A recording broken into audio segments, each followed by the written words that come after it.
Wenn wir über Kinmen sprechen, dann müssen wir natürlich auch über Xiamen in China reden. Die Beziehung zwischen Kinmen in Taiwan und Xiamen in China ist wesentlich enger und besser, als ihr euch vielleicht vorstellt. Deshalb sprechen wir heute genau darüber.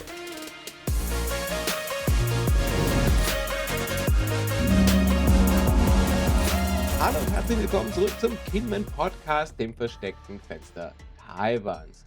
Bisher haben wir in dieser Podcast-Serie immer nur durch das Fenster auf Kinmen geschaut. Heute schauen wir mal von Kinmen nach draußen und da sieht man zunächst einmal eine chinesische Megastadt mit 3,5 Millionen Einwohnern. Wir wollen heute über Xiamen sprechen, eine Riesenstadt, die interessanterweise auch fast komplett auf einer Insel liegt. Wir bohren heute einige sehr dicke Bretter, denn natürlich erzähle ich euch gleich noch, wie ihr von Kinmen nach Xiamen und zurück reisen könnt. Die Fährverbindungen sind sehr gut und es ist sehr unkompliziert. Wir sprechen auch über meine persönlichen Lieblingssehenswürdigkeiten in Xiamen und natürlich sprechen wir auch über das Thema Grenzangelegenheiten und historische Beziehungen zwischen Kinmen und Xiamen. Wir haben also einiges vor uns. Anfangen möchte ich aber mit ein paar historischen Kontextdaten. Xiamen wurde im 8. Jahrhundert nach Christus zum ersten Mal historisch erwähnt, eine echt alte Stadt. Von 1842 bis 1912 war Xiamen ein britischer Vertragshafen, nicht ganz freiwillig, wie ihr vielleicht wisst. Damals wurde die Stadt auch Amoy genannt, das leitet sich wahrscheinlich vom Hokkien-Namen von Xiamen ab. Wenn ihr die Folge zu den Western Style Buildings in diesem Podcast gesehen habt, dann wisst ihr, dass es in Singapur unter anderem auch noch eine Amoy Street gibt, in der eben viele Siedler aus Xiamen sich niedergelassen haben. Heute ist Xiamen riesengroß, ist eine Touristenstadt, ist sehr berühmt vor allem für die Insel Hulangyue, die man besuchen kann. Die ist immerhin Weltkulturerbe. Und natürlich kommen auch viele Leute nach Kinmen. Hulangyue ist aber beliebter und einfacher zu besuchen, weil man eben keine Landesgrenze zu überqueren hat. Historisch ist Xiamen außerdem dafür berühmt, dass es der letzte Stützpunkt von Cheng Cheng Gong war. Den haben wir in der letzten Episode bereits erwähnt. Er ist auch bekannt unter dem Namen Ko Xingga. Er hat sich aufgemacht in das heutige Taiwan vor vielen, vielen Jahren und hat dort das Königreich Tuning gegründet. Wie gesagt, mehr dazu in der letzten Episode dieses Podcasts.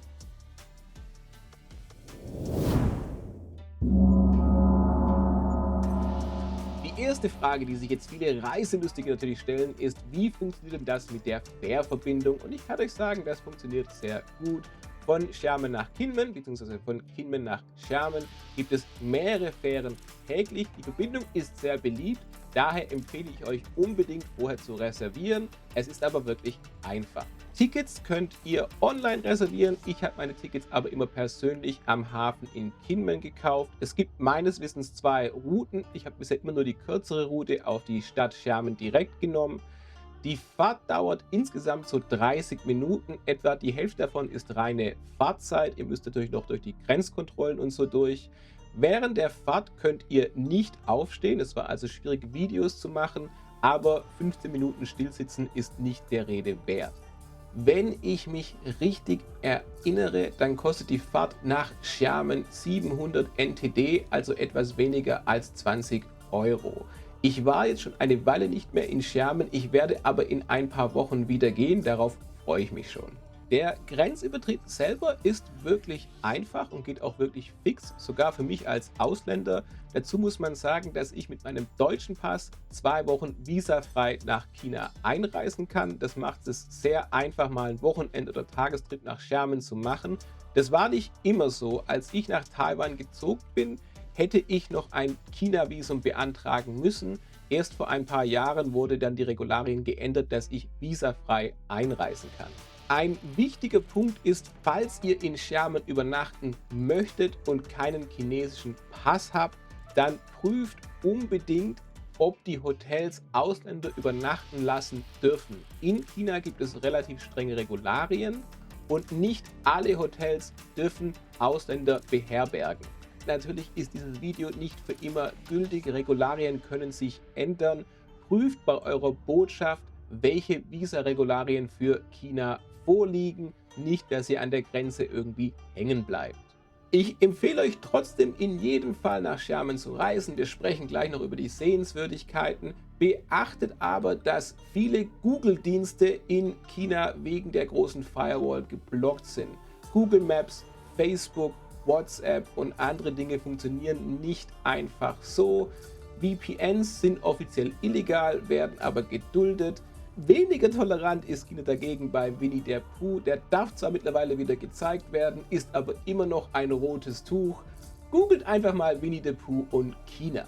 Ich nehme mein Handy immer mit, vor allem weil ich es eben brauche für meine Travel-Videos. Mein Handy ist meine wichtigste Kamera, ich benutze es aber nur im Flugmodus. Die meisten Taiwanesen und Kinmenesen, die ich kenne, haben in der Regel ein zweites Handy und dort haben sie eine chinesische SIM drin.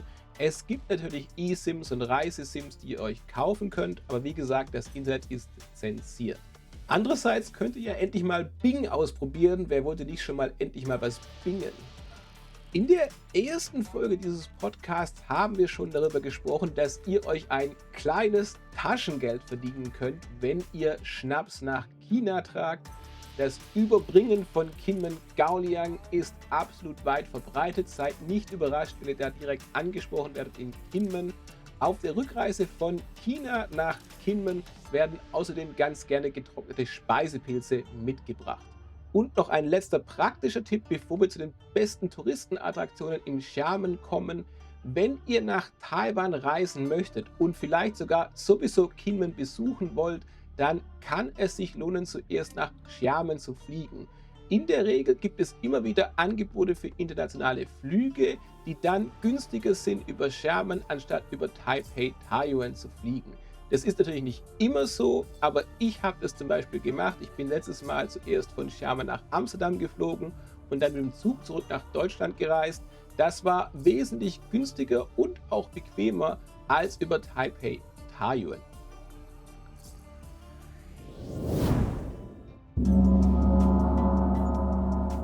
Aber jetzt wird es endlich mal Zeit, dass wir über die Sehenswürdigkeiten in Xiamen sprechen. Davon gibt es sehr viele. Ich muss aber zugeben, ich mag Xiamen besonders und komme besonders gerne nach Xiamen, einfach weil es halt eine touristische Megastadt ist. Es gibt Craft Beer Bars, es gibt Korean Barbecue, es gibt authentisch japanische Sushi, es gibt Burgerläden, nichts irgendwie besonderes Kulturelles, kein Cultural Highlight, aber ich gebe zu, das sind die Dinge, die ich auf Kinmen einfach vermisse und ich mag es immer nach Xiamen zu kommen, um genau solche Sachen auszukosten. Xiamen ist natürlich eine Kulturstadt, aber Xiamen ist halt auch ein Touristen-Hotspot mit einem tollen Nachtleben, mit tollen Shoppingmöglichkeiten. Es gibt Rideshare-Apps, es gibt Food-Delivery-Apps, es gibt einen riesigen Walmart. Natürlich gibt es so ähnliche Angebote auch in Taiwan, aber in Kinmen auf der kleinen Insel ist das natürlich alles ein bisschen limitierter. Aber keine Sorge, natürlich gibt es auch wirklich historische Orte, die ihr euch anschauen solltet. Zum Beispiel den Nanpu-To-Tempel, der auf die Tang-Dynastie zurückgeht. Eine riesige buddhistische Tempelanlage. Der Tempel liegt südlich des heiligen Berges Puto in der Provinz Zhejiang und hat deshalb den Namen Nanpu-To-Tempel. Der Tempel ist extrem stark besucht. Man muss eigentlich vorreservieren, die Besucherzahlen sind limitiert und man kann sich online registrieren. Das sind überall so QR-Codes. Bei meiner Ankunft, bei meinem ersten Xiamen-Trip, war der Tempel offiziell ausgebucht. Ich konnte den Tempel trotzdem besuchen. Ich habe mich nämlich sehr erfolgreich doof gestellt. Dank meines sehr guten Schauspiels und eben der Tatsache, dass ich keine Internetverbindung habe, habe ich eben gesagt, ich kann mich nicht registrieren, können Sie mir helfen? Und dann, weil ich eben Ausländer war, wurde ich einfach durchgewunken und konnte den Tempel dann trotzdem anschauen. Vor Ort habt ihr erstmal einen riesigen Park, einen Berg, man kann da sehr gut spazieren gehen. Ihr habt auch ein Museum, das die Geschichte des Tempels darlegt. Der Tempel wurde immer wieder erweitert im Laufe der Geschichte, er wurde aber auch immer wieder stark beschädigt. Zum Beispiel diente er während der Kulturrevolution als Fabrik und wurde nicht als Tempel benutzt. Erst Ende der 80er Jahre wurde der Tempel renoviert und wieder eröffnet und ist seitdem der Öffentlichkeit zugänglich. Bei den Chinesinnen und Chinesen ist Xiamen sehr berühmt für seine Küstenabschnitte und seine Strände. Außerdem kommen viele Touristen eben wegen des Kulturangebots. Es gibt Filmfestivals, es gibt Konzerte, es gibt Museen, es gibt Ausstellungen. Ich muss dich aber auch warnen, oder ich habe es ja schon erwähnt, natürlich ist das sehr kommerziell. Wenn ihr durch die Altstadt lauft, dann seht ihr natürlich ein paar alte Gebäude. Ihr seht aber auch viele Starbucks und McDonald's-Filialen und KFC und so. Es ist natürlich so ein bisschen kitschig. Wie gesagt, für mich ein guter Gegenpol zu Kinmen. Ob ich da jetzt dauerhaft bleiben würde, weiß ich nicht.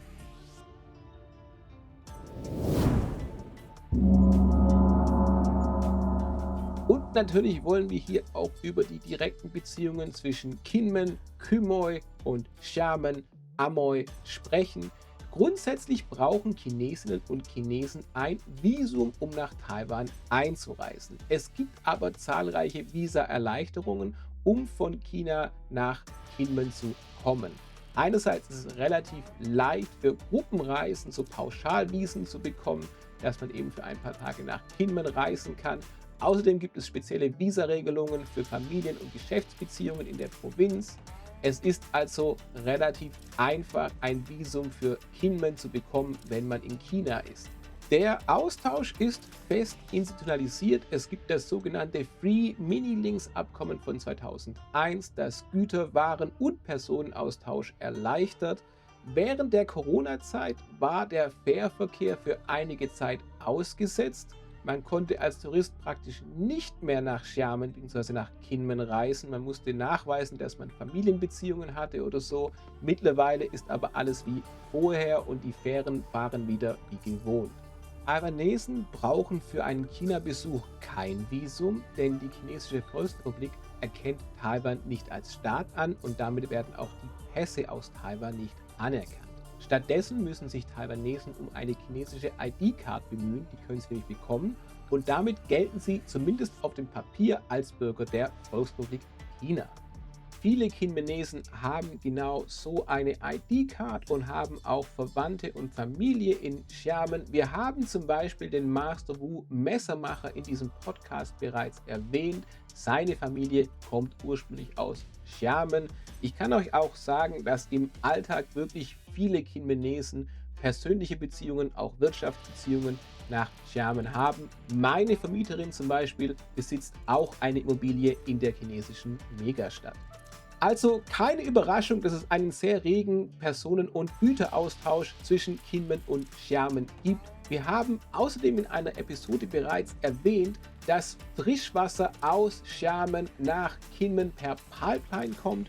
Es gibt 16 Kilometer Pipeline und einen Austauschvertrag seit 2018, der über 30 Jahre gilt. Und trotzdem ist nicht alles Friede, Freude, Eierkuchen, denn wo es Nachbarn gibt, da gibt es auch Streitigkeiten. Ich kann euch aber jetzt schon sagen, dass die Streitigkeiten zwischen Kinmen und Xiamen oder zwischen Kinmen und China häufig wesentlich dramatischer dargestellt werden, als sie eigentlich sind. In der übernächsten Folge spreche ich über das Thema Kinmen in den Medien. Ich kann euch aber jetzt schon sagen, dass Kinmen in keinem Fall so etwas wie eine Frontlinie ist. Es ist auch nicht der Ausgangspunkt des Dritten Weltkriegs. Gerade in westlichen Medien, aber auch bei vielen Travel-Bloggern und Travel-Vloggern wird Kinmen oft bewusst oder unbewusst sehr stark vereinfacht und überdramatisch dargestellt. Aber wie gesagt, mehr dazu in der übernächsten Folge. Es gibt fast jede Woche einen Einsatz der Küstenwache, aber in der Regel sind das dann verirrte Schwimmer, einzelne Fischerboote, die da aus Versehen die Grenze übertreten. Wir haben das Thema Sanddiebstahl in der Strandepisode in diesem Podcast angesprochen. Die Behörden sind wegen des regen Austausches natürlich gut beschäftigt, aber die meisten Storys davon sind eher trivial. Was ich verdeutlichen möchte ist, wenn ihr da in Kinmen seid, dann seht ihr einen sehr regen Austausch. Wir haben die Sandbaggerschiffe erwähnt, die man immer wieder sieht. Es gibt Touristenboote, es gibt Fischerboote, es gibt einfach einen sehr regen Austausch. Und nicht alle Leute halten sich an die Regeln, nicht alle Fischer fahren zum Beispiel die eigentlich dafür vorgesehenen Häfen an. Immer wieder gibt es Berichte, dass Leute sich eigene Behelfshäfen bauen, sowohl Privatpersonen als auch Unternehmen, und die ist natürlich nicht genehmigt. Die Strände von Kinmen stehen unter Naturschutz, stehen unter Verwaltung des Kinmen National Parks, und Und wenn da plötzlich bei Nacht und Nebel eine asphaltierte Straße auftaucht, dann ist das ein Problem und genau das passiert eben. Es gibt aber auch immer wieder sehr ernste Situationen, wenn auch nur selten. Ich erinnere mich an eine Geschichte vor etwa 2 Jahren. Damals wollte die taiwanesische Küstenwache ein chinesisches Fischerboot kontrollieren. Die Fischer versuchten sich der Kontrolle zu entziehen, indem sie zurück in chinesische Hoheitsgewässer fliehen wollten. Das hat nicht funktioniert.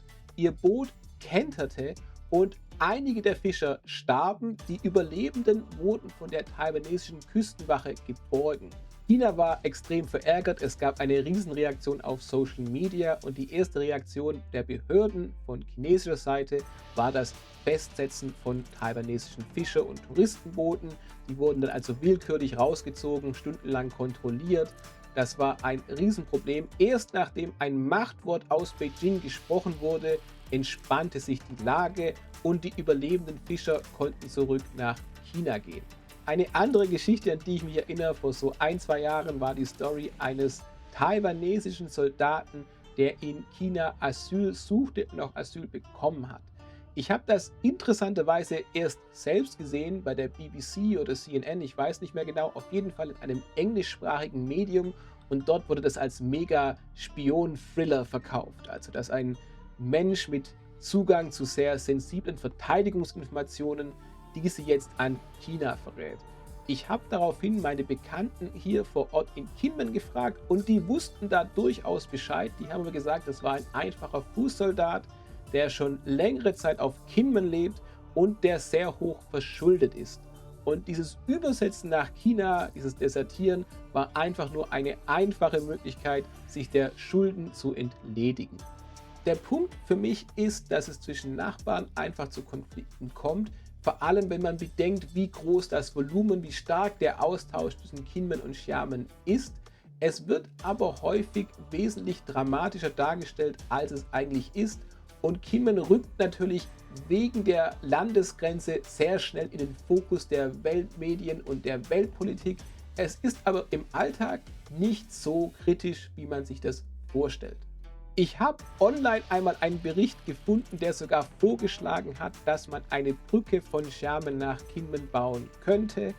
Der Vorschlag wurde von vielen Seiten nicht so richtig ernst genommen, weil das einerseits sehr teuer wäre, aber andererseits auch praktisch nicht wirklich oder nur sehr schwierig umzusetzen wäre. Trotzdem läuft der Austausch zwischen Kinmen und Xiamen relativ geräuschlos. Natürlich gibt es Ausnahmen, aber es ist wirklich nicht so, dass in Kinmen jetzt jemand ist und Angst vor einem Angriff aus Xiamen hätte. Ich würde sogar so weit gehen und sagen, dass Drohungen aus Beijing in Taipei sehr viel stärker wahrgenommen werden als hier in Kinmen. Es gibt so einmal im Jahr größere Militärübungen, dann müssen die Fischerboote im Hafen bleiben und man selber wird angewiesen, auch drinnen zu bleiben. Man spürt aber vom Konflikt nicht so viel. Diese Militärübungen gibt es übrigens auch auf Festland Taiwan.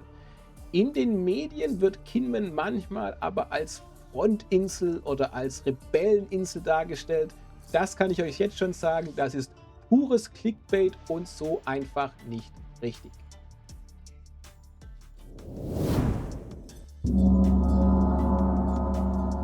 An der Stelle machen wir mal einen Cut, aber wie gesagt, in der übernächsten Folge sprechen wir über Kinmen in den Medien. In der nächsten Folge möchte ich euch noch ein paar der Tunnelanlagen vorstellen. Die haben wir mal immer wieder ein bisschen erwähnt, nicht alle davon, es sind einige neue dabei.